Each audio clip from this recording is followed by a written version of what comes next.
तो दोस्तों, बाबा the explainer हाजिर है और आज मैं हाल ही में रिलीज हुई एक बॉलीवुड हॉरर फिल्म को एक्सप्लेन करूंगा जिसका नाम है तवई।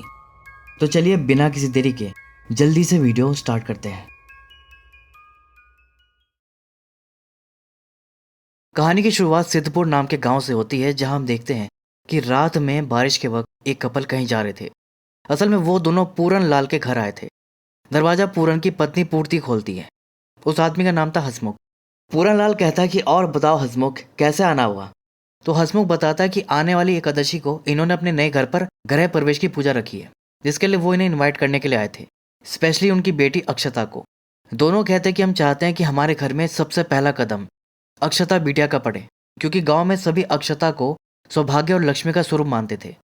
लेकिन वो अक्षता की बड़ी बहन दक्षता के लिए कहते हैं कि बस उसे साथ मत लाना, क्योंकि गांव में सब उसे मनुष्य मानते थे, इसलिए उसे हर तरह के शुभ कार्यों से दूर रखा जाता था। इसके बाद हम देखते हैं कि हसमुख के नए घर पर गृह प्रवेश की पूजा चल रही थी। सब लोग गीत गा रहे थे कि हमारे घर में लक्ष्मी पधारी है। हवन चल रहा था, खाना पकवान सर्व किए जा रहे थे। तो दूसरी तरफ दक्षता घर में बिल्कुल अकेली अंधेरे में बैठी थी और कुछ बड़बड़ा रही थी।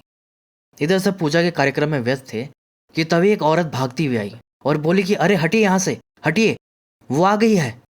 तभी उन्होंने देखा कि सारे दिए बुझ गए और सामने से दक्षता चलकर आ रही थी।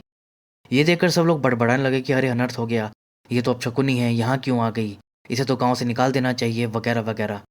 जिस पर पूर्ति उसे डांटने लगती है कि मना करी थी ना सबके सामने आने को, क्यों आई यहाँ पर। फिर उसे मारती भी है। मनुष्य कहीं की, आखिर किस जन्म का बदला ले रही है हमसे। तो दक्षिता रो देती है। ऊपर से हसमुख पूरन पर गुस्सा करने लगता है कि आपसे मना किया था ना कि इस मनुष्य को यहाँ मत लाना, सब बेकार कर दिया। जिस पर पूरन सबसे हाथ जोड़कर माफी मांगता है। तभी दक्षता बहुत जोर जोर से दहाड़े मार मार के रोने लगती है, जिससे वहां खड़े कुछ लोगों की तबीयत अचानक खराब हो जाती है, उन्हें उल्टियां होने लगती हैं और दक्षता दर्द में चीख चीख कर रो रही थी। इसके बाद सीन कट होता है और हम देखते हैं कि दक्षता की मौत हो चुकी है। उसके गले में फांसी का फंदा था, जो कि एक पीपल के पेड़ से बंधा हुआ था। इसके बाद हमें राक्षस कली की कहानी सुनाई जाती है, जिसका युग है कलयुग। एक ऐसा युग जहाँ मानव का मन जुआ, मदिरापान, वैश्यवृत्ति, हत्या और लालच जैसी अधर्मी प्रवृत्तियों में विलीन रहता है। और इन सारी आसुरी प्रवृत्तियों का राजा है कली। जब महादेव ने हल हल विष को ग्रहण किया था, तो उसकी कुछ बूंदें धरती पर आ गिरी थी। उन बूंदों से ही जन्मा था कलयुग का स्वामी कली, जिसे मनुष्यों के मन में वास करने का श्राप मिला था, जो कि राजा परीक्षित ने दिया था। लेकिन यह श्राप उन पर ही उल्टा पड़ गया जब उन्होंने पांडवों द्वारा अनुचित रूप से अधिग्रहित सोने का मुकुट पहना। तब लालच का राक्षस कली उनके ऊपर हावी हो गया। और इतिहास साक्षी है कि जहां पर भी कली की आसुरी शक्ति प्रबल होती है, वहां सदैव लक्ष्मी का अपमान होता है, और जहां लक्ष्मी का अपमान होता है वहां अलक्ष्मी का वास हो जाता है, मतलब दरिद्रता की देवी, मनुष्य के समस्त दुर्भाग्य का कारण तवई। इसके बाद हम देखते हैं सिद्धपुर गांव को, जहां पर अब एक श्राप लग चुका था। क्या है वो श्राप, उसके बारे में आगे जानेंगे। तो अभी हम देखते हैं कि रात में काला कुत्ता उसी पीपल के पेड़ को देखकर भौंक रहा था, जिस पर दक्षता की मौत हुई थी। वो कुत्ता उस पेड़ को देखकर लगातार भौंके जा रहा था। पता नहीं उसको वहां क्या दिख रहा था।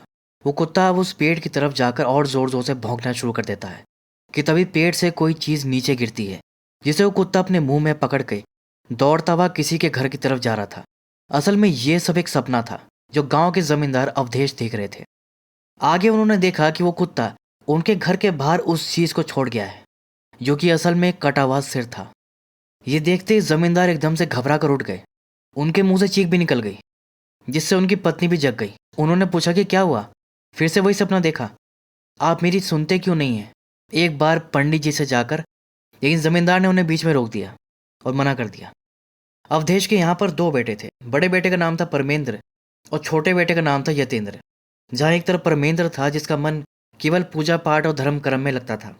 भैरव बाबा का बहुत बड़ा भक्त था। गृहस्थ जीवन में उसे कोई इंटरेस्ट नहीं था। बड़ा भाई होने के बावजूद उसने अभी तक शादी नहीं की थी। वहीं दूसरी तरफ यतेंद्र का धर्म कर्म पूजा पाठ से कोई लेना देना नहीं था। उसे कुश्ती का शौक था और अपने बाहुबल पर बहुत घमंड भी था। यतेंद्र की शादी हो चुकी थी। उसकी पत्नी का नाम था रुक्मणी।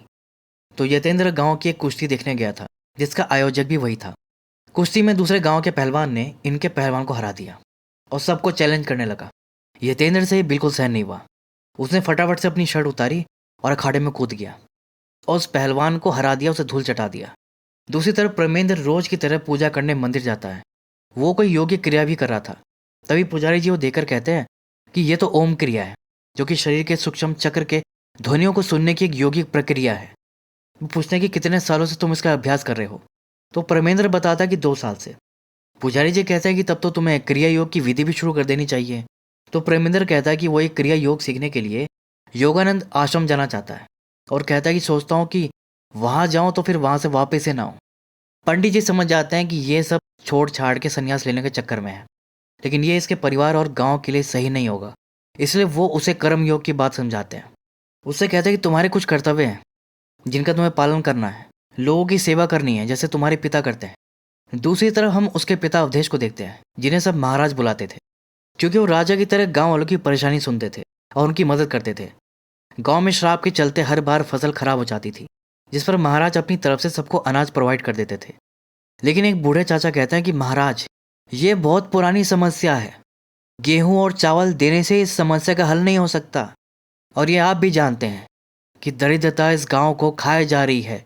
इस समस्या का हल जल्दी नहीं निकाला गया तो गांव बर्बाद हो जाएगा। इसके बाद हम महाराज को देखते हैं, जो अपनी पत्नी से कहते हैं कि कितने वर्षों से समर्पित हैं हम। इस गांव के लिए हमसे जो हो सकता था सब हमने किया, फिर भी परिस्थितियां वक्त से बदतर होती जा रही है। तो उनकी पत्नी उन्हें फिर पंडित जी के पास जाने के लिए बोलती है, जिसका महाराज कोई रिप्लाई नहीं करते। इसके बाद सब खाने की टेबल पर बैठे थे।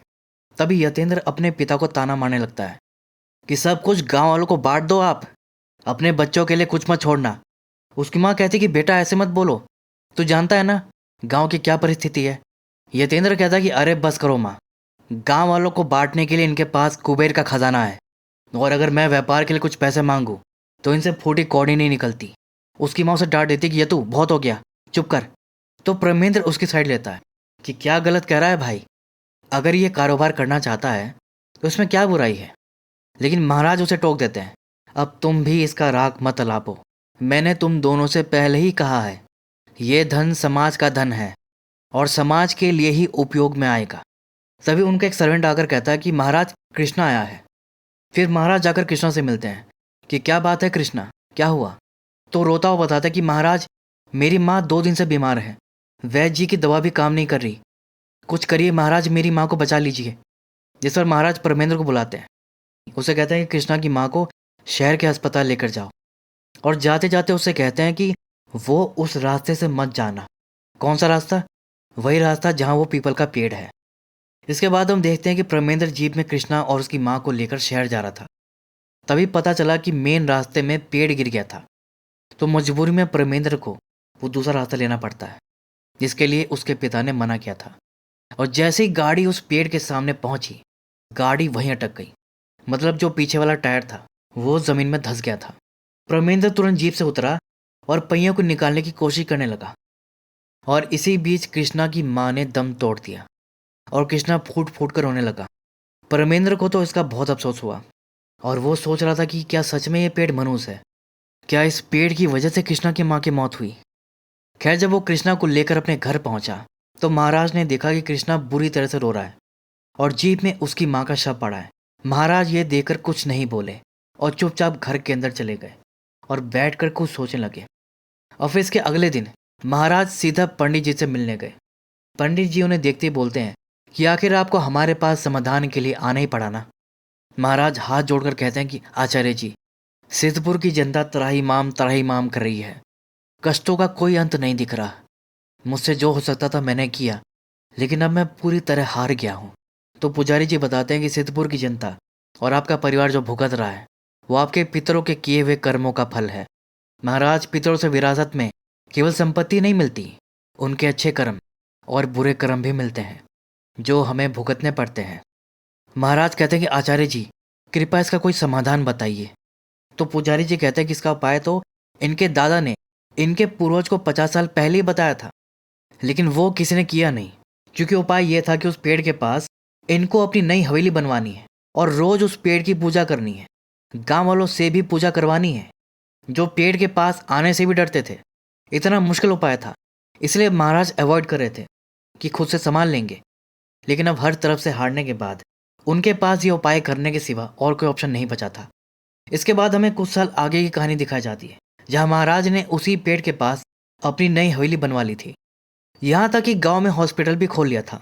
समय पर सही इलाज ना मिलने से कृष्णा की माँ की मौत हो गई थी, क्योंकि गांव में कोई हॉस्पिटल नहीं था। इसलिए महाराज ने गांव में हॉस्पिटल खोल लिया था और यहाँ पर इलाज भी फ्री में होगा। लेकिन यतेंद्र को बिल्कुल भी रास नहीं आ रहा था कि इस कलयुग में राजा बलि बनने की कोशिश कर रहा है हमारा बाप। इस पर परमेंद्र उसे टोक देता है कि अब पिता के लिए ऐसे बोलोगे? ठीक है, उनकी कुछ बातों से हम सहमत नहीं हैं, लेकिन इज्जत तो कर ही सकते हैं। यतेंद्र कहता है, भाई तो आपको क्या लगता है मैं इज्जत नहीं करता? अरे मैं ये इनके लिए ही सोच रहा हूँ, बस मेरे कहने का तरीका थोड़ा अलग है। ज़रा सोचो भाई, पैसे को धंधे में डालेंगे तो और पैसे आएंगे और इससे तो सभी का फायदा ही होगा ना। जिस पर परमेंद्र कोई जवाब नहीं देता। अपने पिता और भाई के इस रवैये से यतेंद्र बहुत परेशान हो जाता है। रात में तालाब के पास बैठकर वो ड्रिंक कर रहा था और ड्रिंक करके वो पानी में नहाने चला जाता है, जबकि ऐसा नहीं करना चाहिए। और तभी कोई अनजान शक्ति उसे पानी में खींच लेती है। वो डूबने लगता है।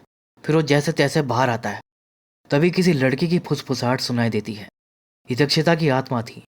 वो संस्कृत में कोई मंत्र बोल रही थी। तभी फिर से वो यतेंद्र को नीचे खींच लेती है। यतेंद्र स्ट्रगल करके जैसे तैसे बाहर आता है और अब वो बहुत डर जाता है। ये कौन कर रहा है? वो फुसफुसाहट उसे अभी भी सुनाई दे रही थी, उसे हॉन्ट कर रही थी। तो वो तुरंत तालाब से बाहर निकल जाता है, फटाफट से अपनी शर्ट पहनता है और तुरंत वहां से भाग जाता है। अब अगले दिन क्या होता है कि महाराज उस पीपल के पेड़ की पूजा करवा रहे थे, लेकिन इसमें ना गांव वाले शामिल थे और ना ही यतेंद्र। इस पर जब उसकी पत्नी रुक्मणी उसे कहती है कि आप पूजा में शामिल क्यों नहीं हो रहे, तो यतेंद्र कहता है कि रुक्मणी, तुम तो जानती हो कि मुझे ये सब पसंद नहीं है, और वैसे भी मेरे होने या ना होने से किसी को कोई फर्क नहीं पड़ता। उधर महाराज गांव वालों को भी पेड़ की पूजा करने के लिए कहते हैं, लेकिन सब उस पेड़ से डरते थे। पूजा तो दूर, कोई उसके पास भी जाना नहीं चाहता था, तो वो सब भाग जाते हैं। महाराज उन्हें कहते कि रुक जाइए, डरिए मत, लेकिन वो नहीं सुनते। लेकिन महाराज को यकीन था कि जल्दी वो गांव वालों को भी मना लेंगे। रात में अपने घर के बाहर उस पेड़ को देखकर मुस्कुरा रहे थे। तभी परमेंद्र आता है, कहता है कि अरे पिताजी, इतने दिनों बाद आपके चेहरे पर खुशी देखकर अच्छा लगा। महाराज कहता है कि हाँ बेटा, सालों बाद इस भयानक समस्या के निवारण के लिए मैंने एक बड़ा कदम उठाया है। परमेंद्र कहता है, लेकिन पिताजी, ऐसी वो क्या भयंकर समस्या है जिसके लिए आपको यहाँ नई हवेली बनानी पड़ी? तो महाराज बताते हैं कि बेटा, ये सब हमारे पूर्वजों के बुरे कर्मों का नतीजा है। तुम्हारे परदादा वीर नारायण सिंह। बस इतना बोलते ही महाराज को हार्ट अटैक आ गया और उसी पेड़ के पास उनकी मौत हो गई। और तभी हम व्यूवर्स देखते हैं कि उस पेड़ पर दक्षता की आत्मा बैठी हुई थी। अब इसके अगले दिन महाराज की अंतिम क्रिया कर दी जाती है। उनके परिवार के साथ पूरा गांव रो रहा था। गांव के लिए ही उन्होंने अपना पूरा जीवन समर्पित कर दिया था। अब उनके जाने के बाद उनके दोनों बेटों के साथ अजीब चीजें होना शुरू हो जाती हैं, मानो कि उनके पूर्वजों का श्राप उन्हें पास ऑन हो गया हो। परमेंद्र को तो अपने पिता की तरह वही सपना आने लगता है जिसमें वो काला कुत्ता एक कटा हुआ सर उनके घर के बाहर छोड़ जाता है। तो दूसरी तरफ यतेंद्र के कानों में दक्षता की फुसफुसाहट सुनाई दे रही थी और उसे ग्लिम्स आ रहे थे कि उसकी पुरानी हवेली में कहीं खजाना छुपा है। जिसके बाद वो अपनी पुरानी हवेली में जाता है। उसके कानों में लगातार अक्षता की फुसफुसाहट सुनाई दे रही थी और वो उसे काइंड ऑफ गाइड भी कर रही थी, जिससे यतेंद्र को उस खजाने का पता चल जाता है और अब वो जोर जोर से हंसता है। इसके बाद हम देखते हैं कि परमेंद्र ने अपने पिता की सारी जिम्मेदारी उठा ली थी। गांव वालों की मदद करना और पंडित जी का बताया हुआ उपाय करना, वो सब कर रहा था। दूसरी तरफ यतेंद्र इन सब से चिढ़ रहा था और वो कभी किसी कर्मकांड या पूजा का हिस्सा नहीं बनता था। वो तो परमेंद्र के साथ अपने पिता की अस्थियां लेकर भी नहीं गया, अकेले वही गया था। एक दिन उसकी पत्नी कहती कि आज भैरव जयंती है, मैं चाहती हूँ कि आप, मैं और हमारा बच्चा तीनों भैरव बाबा का आशीर्वाद लें। तो पता क्या बोलता है कि रुक्मणी, तुम्हें पता है ना कि पूजा पाठ से मेरा कोई लेना देना नहीं है। रुक्मणी पूछती है क्यों? तो वो कहता है कि क्योंकि मेरी भगवान से नहीं बनती। रुक्मणी कहती कि अरे भला भगवान से किसकी नहीं बनती? तो वो कहता है कि असुरों की, और मैं एक असुर हूँ। रुक्मणी को लगता है कि वो ऐसे ही मजाक में बोल रहा है, जबकि यतेंद्र के ऊपर असुर प्रवृत्ति हावी होती जा रही थी। उसके मन में अपने भाई के प्रति द्वेष और ईर्ष्या बढ़ती जा रही थी और खजाने को पाने का लालच भी। वो रोज रात को चुपके से पुरानी हवेली जाता था और खजाने को निकालने की कोशिश करता था। एक रात परमेंद्र अपनी माँ से पूछता है कि माँ, हमारे गांव पर ऐसा कौन सा श्राप है? जिस पर उसकी माँ बताती है कि ये सब उसके पुरखों के बुरे कर्म और एक श्रापित खजाने के कारण है। तुम्हारे दादाजी अपने भाइयों में सबसे छोटे थे। उनको ये बहुत पहले ही पता चल गया था कि सारा धन संपत्ति सोना श्रापित है, क्योंकि उन्होंने अपने भाइयों को इस संपत्ति का भोग विलास करते देखा था। कुछ समय बाद यही संपत्ति धन उनके परिवार की बर्बादी का कारण बना। इसलिए तुम्हारे दादाजी ने और आचार्य जी ने मिलकर उस खजाने को हवेली में कहीं छुपाकर हमेशा के लिए बंद कर दिया था। दूसरी तरफ यतेंद्र पुरानी हवेली में था और खजाना निकालने की कोशिश कर रहा था और फाइनली वो खजाना निकाल लेता है। इतना सारा सोना देखकर तो पागल सा हो जाता है और उसमें एक सोने का मुकुट था, वो निकालकर पहन लेता है। लेकिन वो कोई नॉर्मल मुकुट नहीं था, खजाने के साथ वो भी श्रापित था। यतेंद्र ने उसे पहना तो वो उसके अंदर समा गया, जिसके बाद अब उसका पूरा शरीर कांपने लगा। वो नीचे गिर गया और फिर जब उसने अपनी आंख खोली तो उसकी आंख किसी राक्षस की तरह चमक रही थी। इसके बाद हम देखते हैं कि एक तरफ परमेंद्र गांव वालों की मदद कर रहा था, पुजारी जी के बताए सब रिचुअल्स कर रहा था ताकि गांव और अपने परिवार पर लगे श्राप को हटा सके। तो दूसरी तरफ यतेंद्र चोरी छुपे उस श्रापित खजाने का इस्तेमाल कर रहा था और हॉस्पिटल में फ्री का इलाज भी बंद कर दिया था। एक आदमी अपने बीमार बच्चे को लेकर आया था, वो उसका इलाज होने से रोक दिया और उसके पिता से बोला कि अब से मुफ्तखोरी बंद, इलाज करवाना है तो पैसे देने पड़ेंगे, बिना पैसे इलाज नहीं होगा। अब ये सब बात परमेंद्र को अभी पता नहीं थी और यतेंद्र के डर से किसी की हिम्मत नहीं हुई बताने की। वो तो रुक्मणी हॉस्पिटल गई तो डॉक्टर को पैसे लेते हुए देख ली और उसकी शिकायत कर दी। फिर परमेंद्र डॉक्टर से पूछा कि ऐसा क्यों किया, तो झूठ बोल दिया कि नहीं, मैंने कोई पैसे नहीं मांगे, आप चाहे तो वहाँ जो लोग थे उनसे पूछ लीजिए। लेकिन यतेंद्र ऊपर बालकनी में ही खड़ा था तो उसके डर से वो लोग भी चुप रहते हैं। लेकिन परमेंद्र समझ गया कि इसके पीछे यतेंद्र है। तभी उसके कानों में एक प्यारी सी बच्ची की आवाज़ आती है जो सिर्फ उसे सुनाई दे रही थी। इसके बाद उसे अक्षता दिखाई देती है। अक्षता उसे वो पीपल के पेड़ तक लेकर जाती है। उसमें जड़ी बूटी जैसा कुछ चमक रहा था।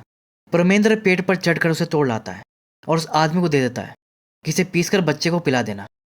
वो आदमी ऐसा ही करता है और वो बच्चा ठीक हो जाता है। और ये सब परमेंद्र की पूजा का फल था। अब गांव वालों के मन में भी पेड़ के प्रति आस्था जाग गई थी, वो भी अब पूजा में शामिल हो गए थे।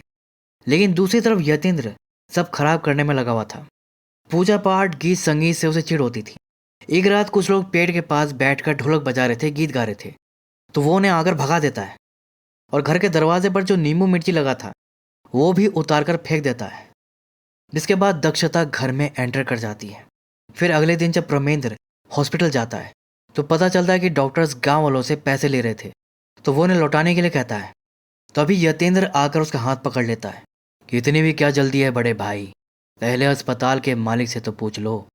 परमेंद्र कहता है कि क्या बकवास करे हो यतू, दिमाग खराब हो गया है, जबकि तुम अच्छे से जानते हो कि पिताजी ने यह अस्पताल हमारे लिए नहीं बल्कि गांव वालों के लिए बनवाया था। परमेंद्र कहता है कि अच्छे से जानता हूँ, इसलिए उनकी गलतियों को सुधार रहा हूँ, क्योंकि मैं अपने बाप की तरह बेवकूफ़ नहीं हूँ। तो गुस्से में परमेंद्र उसे मारने के लिए हाथ उठाता है, लेकिन यतेंद्र उसका हाथ पकड़ लेता है। कहता है कि बल का प्रयोग मुझे शोभा देता है भाई, तुझे नहीं, और उसका गिरेबान पकड़कर बाहर लेकर जाता है।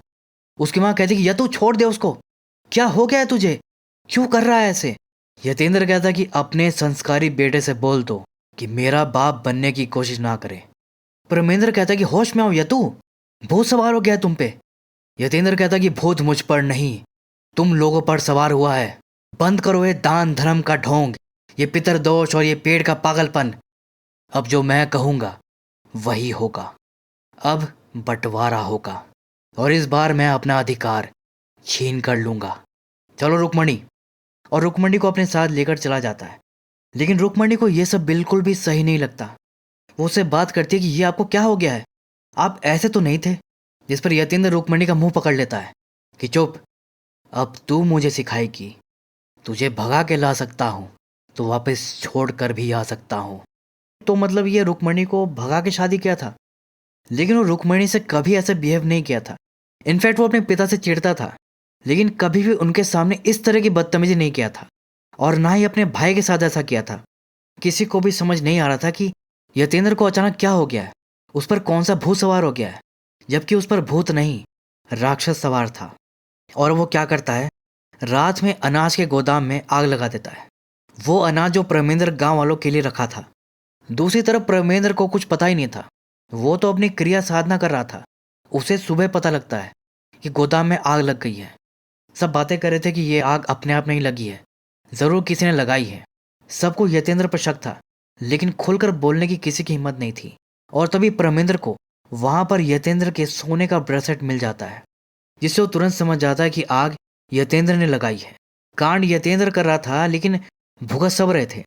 यहाँ तक कि उसकी पत्नी के हाथ पर भी कोई इन्फेक्शन हो गया था, जो कि कोई नॉर्मल इन्फेक्शन नहीं था, बल्कि वो श्राप का असर था, क्योंकि यतेंद्र ने उसी श्रापित खजाने में से एक सोने की अंगूठी रुक्मणी को गिफ्ट की थी, और ये उसी का असर है।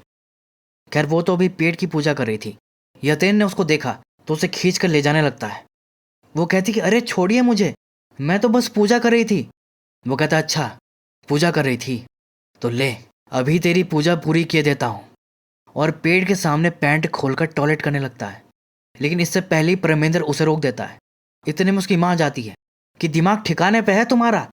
तुम्हारी वजह से हमारा परिवार बर्बाद हो रहा है, राक्षस बनते जा रहे हो तुम। प्रेमेंद्र भी कहता है सच में, मुझे नहीं पता था कि तुम इतना नीचे गिर जाओगे। गोदाम तक को आग लगा दी तुमने। और उसको वो ब्रेसलेट दिखाता है, कहता है बताओ माँ को कहाँ मिला ये? आखिर तुमने ढूंढ ही लिया ना खजाना। अरे लालच में अंधे हो गए हो तुम यतु। यतेंद्र कहता है कि लालची मैं नहीं, तुम लोग हो। सालों से मुझसे ये खजाना छुपा कर रखा, जो मेरी ही संपत्ति है। अब जो मेरा है वो मैं छीन कर लूंगा। उसकी माँ उसे समझाती कि बेटा वो खजाना श्रापित है, लेकिन वो अपनी माँ की भी नहीं सुनता, अपनी माँ को धक्का मार देता है। प्रेमेंद्र उसे रोकता है तो उसे भी धक्का मार देता है, जिससे वो रुक्मणी से टकराया और वो नीचे गिर पड़ी। अब तो प्रेमेंद्र के सब्र का बांध टूट जाता है। वो यतेंद्र का गला पकड़ लेता है तो वो भी उसका गला पकड़ लेता है। दोनों लड़ने लगते हैं। उनकी माँ रुक्मणी को लेकर हॉस्पिटल जाने लगती है, और इधर ये दोनों बुरी तरह लड़ रहे थे। यतेंद्र के अंदर राक्षस होते हुए भी प्रेमेंद्र उसे टक्कर दे रहा था, क्योंकि वो साधना वगैरह करता था, लेकिन फिर भी राक्षस ज़्यादा पावरफुल था। लास्ट में प्रेमेंद्र को ऐसा घूसा मारता है जिसके बाद प्रेमेंद्र नहीं उठता। इसके बाद हम देखते हैं कि रुक्मणी हॉस्पिटल में थी। तभी प्रेमेंद्र उसे देखने आता है, पूछता है कि रुक्मणी कैसी है, बच्चा तो ठीक है ना? उसकी माँ कहती है कि रुक्मणी और बच्चा तो दोनों ठीक है, लेकिन रुक्मणी के हाथ पर कोई इन्फेक्शन हो गया है, इसके बारे में डॉक्टर भी कुछ बता नहीं पा रहे। उसकी माँ कहती है कि ये सब जो हो रहा है सही नहीं हो रहा, मुझे तो बहुत डर लग रहा है, लेकिन पंडित जी ने तो कहा था कि दोष कम हो रहा है। तो प्रेमेंद्र को लगता है कि आचार्य जी से जाकर दोबारा बात करनी पड़ेगी, तो वो उनसे मिलने जाता है। तब आचार्य जी उसे बताते हैं कि इसी पावन नगरी में भगवान शिव ने राक्षस दूषण का वध किया था, लेकिन कलयुग के दूषण अदृश्य हैं, क्योंकि वो मनुष्य के मन में वास करते हैं और उन्हें निरंतर माया के चक्रव्यूह में बांधे रखते हैं, जिससे राक्षस कली मनुष्य के मन पर हावी हो जाता है। शास्त्रों के अनुसार तवई उस स्थान पर वास करती है जहाँ कली की आसुरी शक्ति प्रबल होती है। गांव में कली और तवई दोनों का ही प्रभाव है, और इन सब के लिए प्रेमेंद्र के परदादा वीर नारायण सिंह जिम्मेदार थे। वीर नारायण सिंह गांव का एक क्रूर और लालची जमींदार था, जो गांव वालों का शोषण करता था, उनकी जमीन हथिया लेता था। यहाँ तक कि गांव की औरतों पर भी उसकी गंदी नजर थी, उनका भी वो शोषण करता था। यहाँ तक कि उसने मंदिर तक को नहीं छोड़ा, अपने चोरों से मंदिर का सोना तक चुरवा लेता था। कुल मिलाकर वो राक्षस प्रवृत्ति का था, और जहाँ कली की राक्षस प्रवृत्ति हावी होती है वहाँ तवई वास करती है। बस फिर क्या था, दक्षता के रूप में तवई ने इस गांव में रहने वाले पूरनलाल के घर में जन्म लिया। दक्षता के कारण उनके घर में गरीबी और मनुष्य छा गई। रोज घर में झगड़े होते थे, उनकी जिंदगी नरक हो गई थी। तो उसके समाधान के लिए उन्होंने एक बाबा को भी बुलाया था, लेकिन वो भी दक्षता पर से ये मनुष्यत नहीं निकाल पाए। उल्टा उनके फेस से ही खून आने लगा, और तब उन्हें समझ आया कि दक्षता कोई साधारण लड़की नहीं है। और तब वो दक्षता की कुंडली लेकर आचार्य विमलानंद के पास गए, जो कि इन पंडित जी के ही दादा थे। उन्होंने बताया कि समुद्र मंथन में लक्ष्मी जी से पहले अलक्ष्मी निकली थी। लक्ष्मी जी की बड़ी बहन अलक्ष्मी जहाँ भी जाती है वहाँ कलह, ईर्ष्या, द्वेष और कष्ट लाती है। दुर्भाग्य से आपकी बेटी दक्षता का जन्म उसी दरिद्र योग में हुआ है। वो अलक्ष्मी का ही रूप तवई है। जब उन्होंने इसका उपाय पूछा तो आचार्य जी ने बताया कि अगर आप उचित नक्षत्र में प्रयत्न करें तो आपके घर में लक्ष्मी का भी जन्म हो सकता है। लेकिन ध्यान रहे, जहाँ लक्ष्मी का अपमान होता है, अलक्ष्मी उस स्थान को अपने क्रोध और शांति से भर देती है। फिर वहाँ ईर्ष्या, कलेश और केवल दरिद्रता का वास रहता है। इसके बाद उन्होंने खूब पूजा करी, मन्नत मांगी, और भगवान की कृपा से उनके घर में एक और बच्ची ने जन्म लिया, जो कि लक्ष्मी का रूप थी, और उसका नाम उन्होंने रखा अक्षता। अक्षता के आते ही पूरनलाल की किस्मत चमक गई। एक रात उसको जमीन से सोने से भरा हुआ बक्सा मिला, और कहते ना कि इंसान को अगर जरूरत से ज्यादा मिल जाए तो उसका दिमाग खराब हो जाता है। भूरनलाल के साथ भी ऐसा ही हुआ। उसका दिमाग इसे संभाल नहीं पाया, उसके मन में लालच ने जन्म ले लिया। जो सोना और भाग्य उसे अपनी बेटी की वजह से मिला था, उसने उसका गलत इस्तेमाल किया। वो जुआ खेलने लगा। उसकी बेटी की वजह से उसका भाग्य साथ दे रहा था, तो वो हर बार जीत जाता था, लेकिन वो कभी संतुष्ट नहीं होता था। उसकी लालच बढ़ती जा रही थी और ऐसे उसने बहुत सारा धन इकट्ठा कर लिया। अब जमींदार को इसकी भनक लग गई। उसे बर्दाश्त नहीं हुआ। उसने अपने आदमियों के साथ पूरन लाल के घर पर अटैक कर दिया। उसका सारा धन लूट लिया, उसकी पत्नी तक की इज्जत लूट ली, दोनों को मार दिया और अक्षता को भी पकड़ लिया। लेकिन दक्षता भाग निकली थी। फिर उसने दूर से देखा कि उसके घर को भी आग लगा दी गई है और इसके बाद उसने जमीन खोदकर पूरन लाल का छुपाया हुआ सोना भी निकाल लिया और उसी गड्ढे में अक्षता को जिंदा दफना दिया। दक्षता अपनी बहन को पसंद नहीं करती थी, उससे जलती थी, लेकिन ये उससे भी देखा नहीं गया। वो भाग कर आई और मिट्टी खोद कर अपनी बहन को निकालने की कोशिश करने लगी और जमींदार ये देखकर जोर जोर से हंस रहा था। तो गुस्से में दक्षता उसे मारने जाती है तो जमींदार उसे पकड़ लेता है और उसका गला घोट कर उसे खत्म कर दिया और उसकी लाश को उसी पीपल के पेड़ पर टांग दिया और उसी का श्राप उसके पूरे परिवार और गांव पर लगा है। तब जाकर प्रमेंद्र को पूरी कहानी समझ आई कि क्यों उसके पिता यह धन अपने लिए इस्तेमाल नहीं करते थे, क्योंकि ये उनका था ही नहीं। सब पाप की कमाई थी, या कहें कि हराम की कमाई थी। सब दूसरे लोगों से छीना या लूटा गया था और इसी तरह की पाप से जुड़ी वस्तुओं पर कली का वास होता है। राजा परीक्षित ने जब गलती से जरासंध का वो मुकुट पहन लिया जो उनका नहीं था, जिसे भीम जरासंध को मारने के बाद उसे लेकर राजकोष में रखवा दिया था, तो एक तो उस पर परीक्षित का अधिकार नहीं था, दूसरा वो एक अधर्मी राजा का था। तो उस मुकुट को पहनते ही कली राजा परीक्षित के मन पर हावी हो गया और उनसे पाप करवाया, जिसके चलते उन्हें एक ऋषि का श्राप मिला कि 7वें दिन उन्हें तक्षक नाक काट लेगा।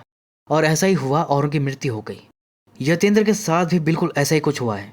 उस श्रापित मुकुट को पहनते ही कली उसके मन पर हावी हो गया और अब वो पूरी तरह से राक्षस बन चुका है। अभी गांव वाले उस पेड़ की पूजा कर रहे थे तो भड़क जाता है, कहता है कि आज इस पेड़ को ही काट दूंगा। इधर वो पेड़ पर कुल्हाड़ी चला रहा था, लेकिन चोट उसकी पत्नी को लग रही थी। हॉस्पिटल में वो चिल्ला रही थी, उसके सर से खून बह रहा था, उस बेचारी को बच्चा भी होने वाला था, लेकिन यतेंद्र को इससे कोई मतलब नहीं था। वो वहां पेड़ काटने में लगा था और पेड़ काट कर गिरा देता है। इधर पेड़ गिरा और उधर बेचारी रुक्मणी की मौत हो गई। उसका बच्चा भी मरा हुआ पैदा हुआ। उसकी सास को पता चला तो वो तो सदमे से ही बेहोश होकर गिर गई। बच्चे की मौत किसी अजीब बीमारी से हुई थी। उस बच्चे से वो बीमारी पूरे हॉस्पिटल में फैलने लगी। दूसरी तरफ प्रमेंद्र घर गया तो कटा हुआ पेड़ देखा। फिर पता चला कि हॉस्पिटल में कोई महामारी फैल गई है। सिचुएशन आउट ऑफ कंट्रोल थी। उसकी माँ भी बच्चे को देखकर सदमे से बीमार हो गई थी। इस परिस्थितियों ने प्रमेंद्र को हर तरफ से तोड़ दिया था, लेकिन उसने हार नहीं मानी। वो पंडित जी के बताए हुए उस आखिरी उपाय को करने जाता है। उस पेड़ के नीचे जहाँ अक्षता को दफनाया गया था, वहां पर खुदाई करके उसके कुछ अवशेष निकाल लेता है और उसे इन्हें जलाकर उसकी राख को शिवलिंग पर लगाना है, जिससे अक्षता को मोक्ष की प्राप्ति हो जाएगी और ये श्राप मिट जाएगा। तब वह इस गांव को छोड़कर चली जाएगी। अब प्रमेंद्र वो अवशेष को लेकर भैरव बाबा के मंदिर जाता है। पहले वो हड्डियों को आग में डालकर राख बनने के लिए छोड़ देता है और शिवलिंग की पूजा करता है, आरती करता है और अघोरियों के साथ तांडव भी करता है कि तभी यतेंद्र वहां पर आ जाता है और वो पूरी तरह राक्षस बन चुका था, जैसे कली नहीं अवतार ले लिया हो। वो इस रिचुअल को रोकने आया था। प्रमेंद्र तुरंत उस राख को निकालने जाता है। तब तक सब अघोरी कली को रोकने की कोशिश करते हैं, लेकिन वो उसका सामना नहीं कर पा रहे थे। कली उन्हें मारता काटता हुआ आगे बढ़ रहा था। इधर प्रमेंद्र डायरेक्ट आग में हाथ डालकर राख को निकालने लगता है और एक अघोरी की मदद से उसे कपड़े में डालकर उसकी पोटली बना लेता है कि तभी कली उस तक पहुंच जाता है और उसके साथ वाले अघोरी को भी मार देता है और प्रमेंद्र पर भी अटैक कर देता है। तो प्रमेंद्र खुद को बचाने के लिए ऐसे फेस पर हाथ रख लेता है और कली जैसे ही उस पर तलवार चलाता है तो प्रमेंद्र के सामने एक सुरक्षा कवच आ जाता है और उसे कुछ नहीं होता। तब प्रमेंद्र को समझ आता है कि उसके हाथ पर जो राख लगी हुई है वो उसे प्रोटेक्ट कर रही है। प्रमेंद्र इसी तरह खुद को बचाते हुए शिवलिंग की तरफ जा रहा था, लेकिन कली उसे रोकने की कोशिश कर रहा था। हाथ पर उसका वार नहीं चल रहा था तो पैर पर वार कर दे रहा था। तभी एक अघोरी पीछे से कली को त्रिशूल मार देता है, जिससे उसे कुछ नहीं होता। वो उस अघोरी को भी मार देता है, लेकिन प्रमेंद्र को मौका मिल जाता है। वो शिवलिंग पर राख चढ़ाने ही वाला था कि तभी कली आकर उस पर तलवार चला देता है, जो कि उस पोटली को काटता हुआ प्रमेंद्र के गले की तरफ आ रहा था। लेकिन पोटली के कटने से राख निकलकर शिवलिंग पर चढ़ गई, जिसके तुरंत बाद बिजली की स्पीड से एक हाथ ने तलवार को पकड़ लिया और ये हाथ था भगवान शिव के रौद्र रूप भैरव बाबा का। अब कली का सामना भैरव बाबा से होता है। जो अपने विशाल हाथों में कली को पकड़कर उठा लेते हैं और उसे पटक कर अपने पाँव के नीचे दबाकर त्रिशूल से उसका अंत कर देते हैं। और फिर इन सब के बाद लास्ट में हम देखते हैं कि एक काला कुत्ता, जिसे भैरव बाबा की सवारी कहा जाता है, वो यतेंद्र के कटे हुए सर को लेकर चला जाता है। मतलब प्रमेंद्र और उसके पिता जो सपना देखे थे, वो सपना असल में फ्यूचर की झलक थी। खैर, उस श्रापित सोने को वापस पुरानी हवेली में बंद कर दिया जाता है और अब गांव से श्राप हट चुका था। तभी ने गांव छोड़ दिया था, जिससे गांव में सब ठीक होने लगता है। गांव में फैली महामारी भी ठीक हो जाती है और जो पेड़ काटा था वहां पर एक नया पेड़ लगा दिया जाता है। तो गांव में सब ठीक हो चुका था। लेकिन क्या सच में? क्योंकि लास्ट में हम दक्षता यानी तवाई को देखते हैं। उसके पास यतेंद्र का मरा हुआ बच्चा था और वही मंत्र बोल रही थी, जिससे कि वो बच्चा जिंदा हो जाता है और ये बच्चा पक्का कोई राक्षस ही होगा। मतलब कहानी अभी खत्म नहीं हुई, तो इसका अगला पार्ट भी आ सकता है। तो दोस्तों, ये थी तवाई मूवी की एक्सप्लेनेशन। उम्मीद है कि आपको पसंद आई होगी। अगर ऐसा है तो वीडियो को लाइक और हाइप जरूर कर दीजिएगा। मैं अब आपको मिलता हूँ अगली वीडियो में। तब तक के लिए take care and keep watching.